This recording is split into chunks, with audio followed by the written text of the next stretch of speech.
Pagi, Assalamualaikum warahmatullahi wabarakatuh. Pada pertemuan 3 ini, kita akan membahas mengenai tujuan dan manfaat mempelajari filsafat ilmu. Saya sendiri, Nasrul, SUMMA. Nah, sebelum kita masuk ke pokok pembahasan, kita akan membahas atau mengulas kembali mengenai filsafat ilmu. Nah, di sini saya merangkum menjadi dua, yaitu karakteristik filsafat ilmu. Yang pertama adalah filsafat ilmu merupakan cabang dari filsafat. Ya, karena filsafat ilmu masuk ke bidang filsafat khusus yang telah saya jabarkan pada pertemuan kedua. Kemudian yang kedua yaitu filsafat ilmu berusaha menelaah ilmu secara filosofis dari sudut pandang ontologis, epistemologis, dan aksiologis.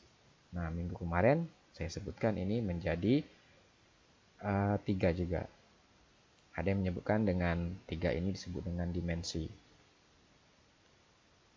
Nah, lanjut ke tujuan mempelajari filsafat ilmu. Nah, tujuan menjadi 3. Yang pertama yaitu sarana pengujian penalaran ilmiah. Orang yang menjadi kritis terhadap kegiatan ilmiah yaitu memiliki sikap yang sangat kritis terhadap ilmunya. Dia akan mencoba untuk mengkaji lebih dalam ilmu yang ia dapatkan atau ia pelajari. Kemudian yang kedua yaitu usaha untuk merefleksi, menguji, mengkritik asumsi dan metode keilmuan. Nah, untuk pada poin kedua ini lebih ke menguji metode tertentu, apakah ini cocok kepada keilmuan tertentu. Nah, karena beda metode nanti akan berbeda hasil ataupun jenis keilmuan itu akan memiliki metode yang berbeda. Kemudian yang ketiga yaitu memberikan pendasaran logis terhadap metode keilmuan. Nah, yang pada poin ketiga ini, metode yang dikembangkan untuk suatu keilmuan itu harus memiliki dasar yang kokoh gitu. Artinya kita tidak bisa menerapkan metode-metode pada jenis penelitian, misalkan penelitian kuantitatif kemudian kita terapkan pada metode kualitatif ataupun sebaliknya. Nah, tujuan mempelajari filsafat ilmu ini dibagi 3. Ini menurut Mustansir dan Munir.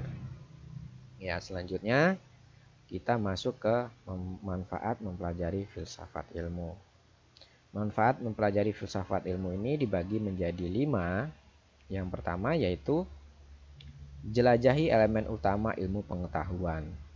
Artinya kita akan mencoba untuk memasuki suatu ilmu pengetahuan itu dari sudut pandang sumber, kemudian dari sifat-sifatnya, kemudian dari tujuan itu. Kemudian yang kedua, selain kita melihat elemen, kita juga melihat sejarah pertumbuhan ilmu pengetahuan itu sendiri. Karena ilmu itu tumbuh ataupun lahir, bukan muncul secara semena-mena. Kemudian yang ketiga yaitu menjadi pedoman untuk menentukan ilmiah dan non-ilmiah. Nah, ini nanti berkaitan dengan perbedaan ilmu dan pengetahuan. Nanti teman-teman akan bahas materi ini lebih dalam pada pertemuan selanjutnya. Kemudian berpikir kritis, ini poin yang keempat. Berpikir kritis yaitu kita diajak untuk berpikir kritis terhadap fenomena ataupun pengetahuan ataupun hal-hal yang terjadi pada kehidupan kita. Kemudian yang terakhir yaitu mendalami suatu metode dalam kegiatan ilmiah. Nah, ini berkaitan dengan metode dan teknik-teknik dalam kegiatan ilmiah tersebut. Ya, ini sedikit gambaran mengenai pertemuan 3 ini. Nanti kita akan lanjutkan materi ini di e-learning. Teman-teman juga bisa membaca buku-buku referensi yang saya tunjukkan di layar monitor ini. Sampai jumpa pada pertemuan selanjutnya. Saya akhiri. Assalamualaikum warahmatullahi wabarakatuh.